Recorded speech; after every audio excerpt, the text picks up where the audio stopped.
Racism. It's a dangerous, killing disease with no cure. It's plagued the lives of millions of people for thousands of years.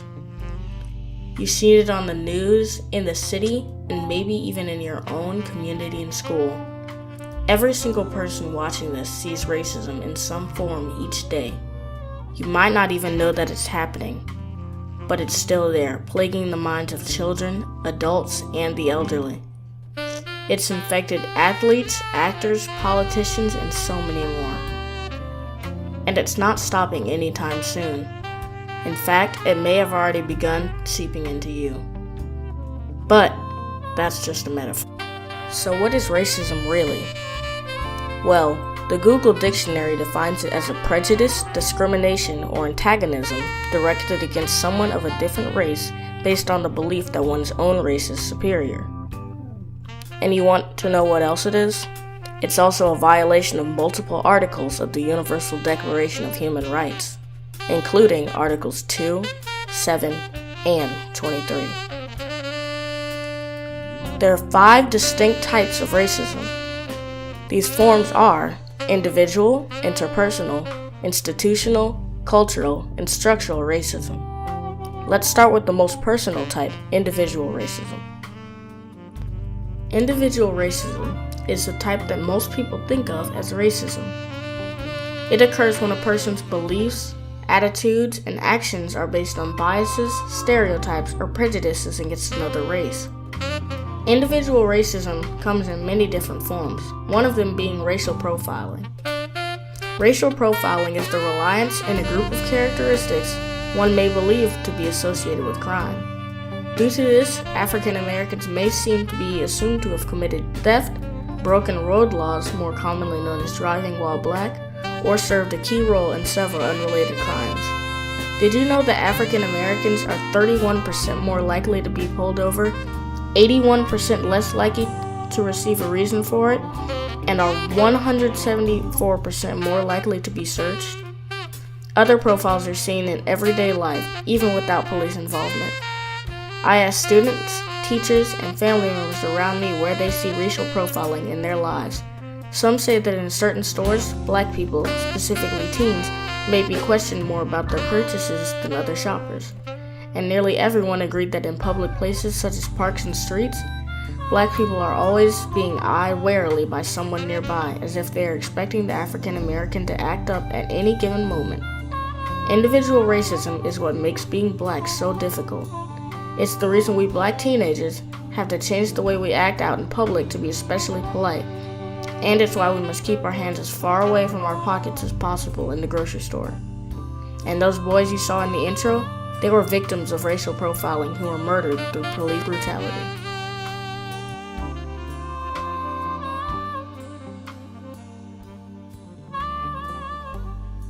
Interpersonal racism. Interpersonal racism is, to put it simply, racism between individuals. It was much more overt before the Civil Rights Movement, when whites would often use racial slurs and engage in physical violence against people of color. Though much more prevalent a few decades ago, interpersonal racism still plays a large part in our society.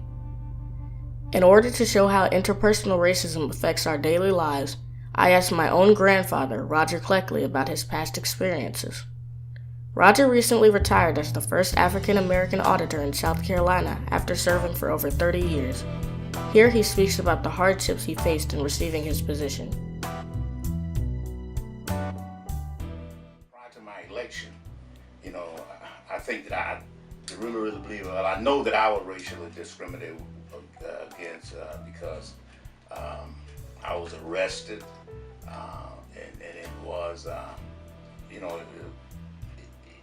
the arrest was something that was trumped up, and they expected me to stay in jail overnight because they wanted to bring the newspaper there and this kind of thing. But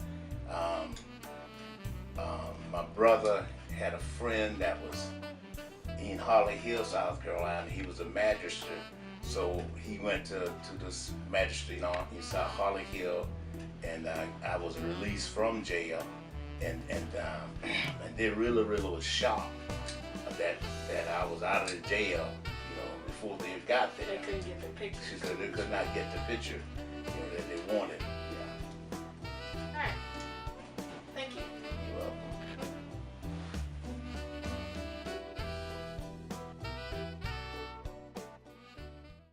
Institutional racism. In America, most conversations about racism focus on individual actions, which overshadows one of the most important and powerful types of racism, institutional racism. The reason institutional racism is so powerful is because organizations generally have more history, money, power, and prestige than individuals, making racist beliefs more difficult for smaller groups to overcome. This can be seen through the recent reports of hate crimes against companies such as Starbucks, which closed all 8,000 of its nationwide stores after employees had 2 African Americans arrested for trying to use the restroom while waiting for a friend before paying.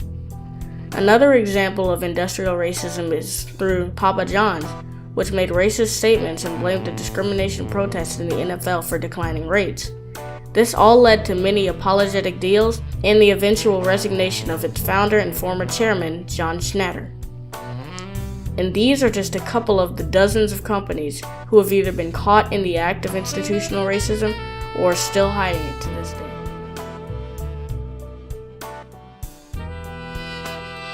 Cultural racism is the authority to create and define the culture in a society. It also refers to the use of culture as the explanation for policies generated by biology and religion. These stereotypes are created mostly by "that's just the way they are" statements, made when an entire ethnicity is generalized based on one or a few specific groups. In this way, it goes hand in hand with individual racism. Cultural racism stereotypes exist for all races, such as Hispanic people being too loud or Asians being extremely smart and nerdy, because that's just the way they do things where they're from, or their God just made them that way. In the case of African Americans, especially teens, are assumed to be delinquent or dumb. Many times this is based on the teen's hairstyle or clothing choice, but it all starts with being black. As an African American, no matter how well you dress or how well kempt you may be, cultural racism still implies being an idiot or a hood rat. While some people may think differently, yes, black people still have 46 chromosomes per cell and 206 bones as an adult.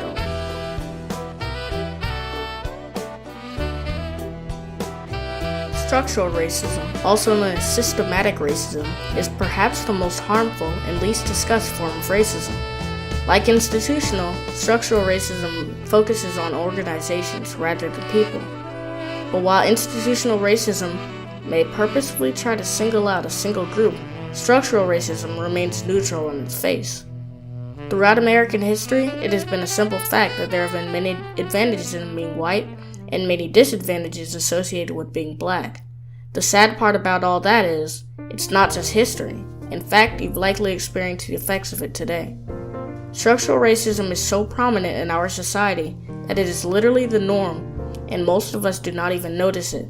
To back that up, there are many gaps between African American and white lives.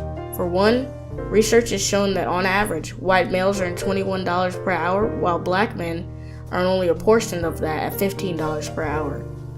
This data also persists for women, which is $17 per hour for white women and $13 per hour for black women, respectively. As a result of this wage gap, there are also gaps in everything that requires money, such as car ownership and house ownership. In fact, between the ages of 13 and 34, 41.6% of white people are homeowners, while a mere 18.2% of blacks are. This is not simply because of poor decisions, but from society's consequences on people just for being black. To summarize, racism is a dangerous plague which has infected all of us for hundreds of years. Its 5 types, individual, interpersonal, institutional, cultural, and structural racism, all serve key roles in keeping our lives lacking in equality. By eradicating the issue of racism, which is our largest problem currently, we as humanity could easily band together and solve nearly all of the world's current problems.